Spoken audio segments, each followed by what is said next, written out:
উদ্ধারকারী ট্রেনের সাহায্যে তোলা হচ্ছে বগি। কয়েক দফার চেষ্টায় ব্যর্থ হয়ে নেওয়া হয় ক্রেনের সহায়তা।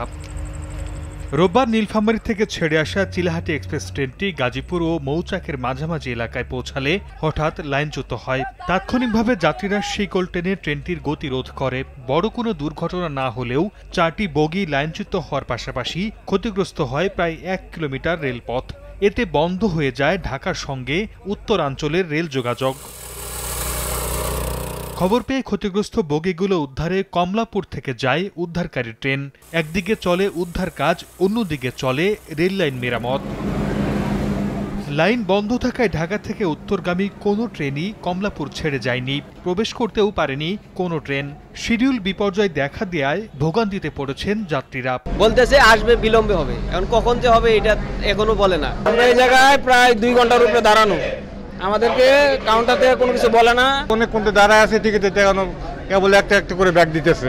আসছি এত দূর থেকে, এখন এসে মনে করেন যে একটা যাবো, এখন যাওয়া হইতেছে না। এটা কেমন একটা হেনস্থা না? শুধু এবারই নয়, এর আগেও বেশ কয়েকবার একই লাইনে ট্রেন দুর্ঘটনার ঘটনা ঘটেছে। তাই লাইন মেরামত করে স্থায়ী সমাধানের দাবি স্থানীয়দের। সর্দার মোহাম্মদ আরিফ, সময় সংবাদ।